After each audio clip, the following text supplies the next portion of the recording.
نہ پہنچا تو عشق کو کیا سمجھے گا؟ ارے ظالم، تو سمجھتا ہے کہ محبت اور عشق کوئی الگ چیز ہے؟ پوچھتا ہے کہاں لکھا ہے؟ یہ فقیر اشرفی گدائے جیلانی تجھ کو بتاتا ہے محبت اور عشق یہ الگ چیز نہیں ہے، بلکہ محبت کے اپ گریڈ ورژن کا نام عشق ہے۔ سبحان اللہ، سبحان اللہ، کیا کہنے۔ جب محبت اپنے کمال پر پہنچتی ہے تو اسے کیا کہتے ہیں؟ عشق۔ اور دونوں میں فرق کیا ہے؟ فرق کیا ہے؟ محبت وہ چیز ہے کہ جب کسی سے کسی کو ہوتی ہے تو اس کا بھی خیال رہتا ہے اور اپنا بھی خیال باقی رہتا ہے۔ کیا کہنے، کیا کہنے۔ اسے کیا کہتے ہیں؟ محبت کہتے ہیں۔ یہ محبت کی کیفیت ہے کہ محبت وہ چیز ہے کہ جب کسی سے کسی کو ہوتی ہے تو اس کا بھی خیال رہتا ہے اور اپنا بھی خیال باقی رہتا ہے۔ لیکن عشق وہ چیز ہے کہ جب کسی سے کسی کو ہوتی ہے تو صرف اس کا خیال رہتا ہے، اپنا خیال نہیں رہتا۔ یہ ہے عشق، یہ ہے عشق۔ اب آقا ارشاد فرماتے کہاں لکھا ہے؟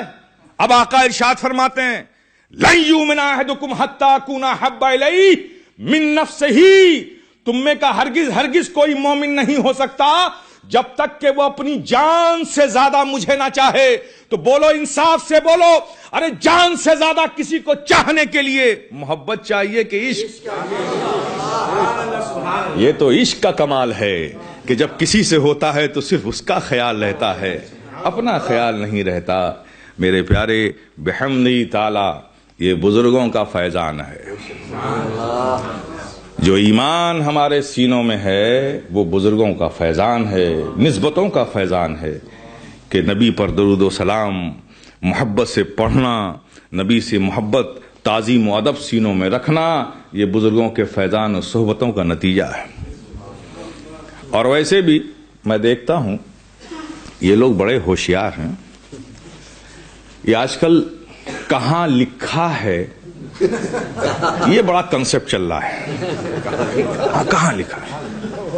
اچھا، میں نے دیکھا کہ سوال کرنے میں بھی کمال کی احتیاط کرتے ہیں لوگ۔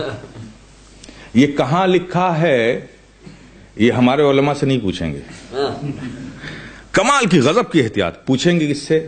بیچارے کسی آفس میں کام کرنے والے سے پوچھیں گے، کسی کاروباری آدمی سے پوچھیں گے، کسی تجارت کرنے والے سے پوچھیں گے، اس سے پوچھیں گے کہاں لکھا ہے۔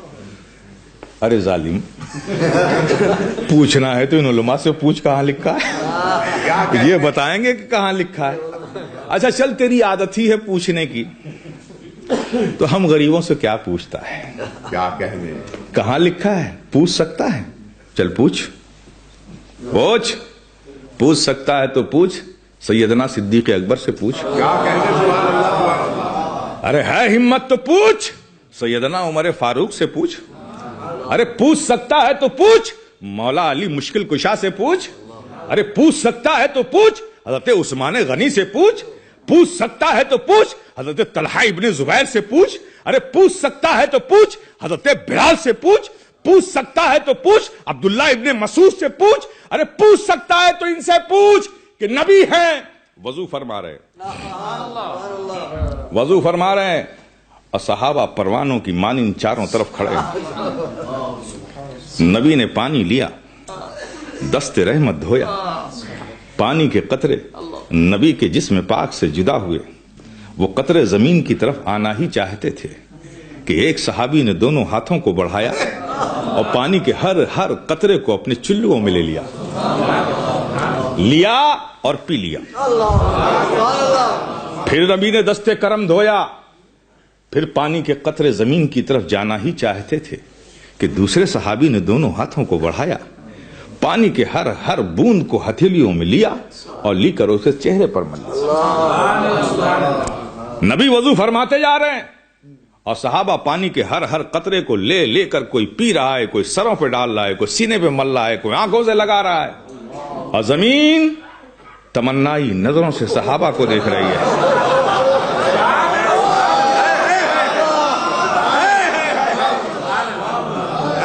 ارے اے صحابہ کی مقدس جماعت، ایک قطرہ پانی مجھ تک تو پہنچ جانے دیجئے۔ خدا کی قسم، نبی کے جسم اطہر سے لگا ہوا ایک قطرہ پانی اگر ہمیں بھی مل گیا تو ہمیشہ کے لیے خزاں رسیدگی دور ہو جائے گی۔ لیکن صحابہ کا عشق ہے کہ نبی کے جسم اطہر سے لگے ہوئے کسی قطرے پانی کو زمین پر نہیں جانے دیتے۔ کوئی لے رہا ہے، کوئی پی رہا ہے، کوئی آنکھوں سے مل رہا ہے، کوئی سینے پہ لگا رہا ہے۔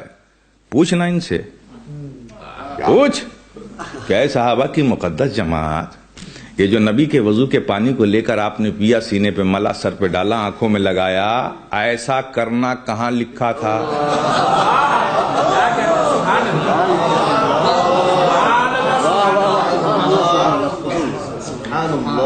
یہ آپ نے کیا، ایسا خیال آپ کو آیا کہاں سے کہ نبی جب وضو کرے تو ہر قطرے پانی کو لے کر پی لیا جائے؟ کہاں لکھا تھا؟ قرآن تو ہم نے بھی پڑھا ہے، 30 پارے ہیں، 30 پارے پڑھے۔ قرآن میں تو کہیں ایسا لکھا نہیں۔ حضور کیا نبی نے فرمایا تھا؟ تو نبی نے بھی نہیں فرمایا کہ میں جب وضو کروں تو ہر قطرے پانی کو لے کر پی لیا کرو۔ تو قرآن میں لکھا نہیں تھا، نبی نے فرمایا نہیں، تو ایسا کرنے کا آپ کو خیال کہاں سے آیا؟ پوچھے گا ظالم نا تو یہی جواب آئے گا، ارے ظالم سن سن، کہاں لکھا ہے؟ پوچھتا ہے۔ ارے یہ نبی کے عشق کی بات ہے، عشق کی بات، یہ کسی کتاب میں نہیں، یہ تو عاشقوں کے دلوں میں ہوا کرتی ہے۔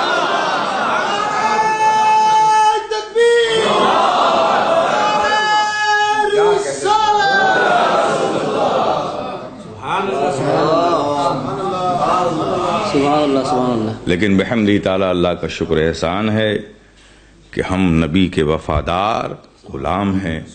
اللہ پاک اسی غلامی کے ساتھ ہمیں زندہ رکھے اور اسی پر ہمارا خاتمہ فرمائے۔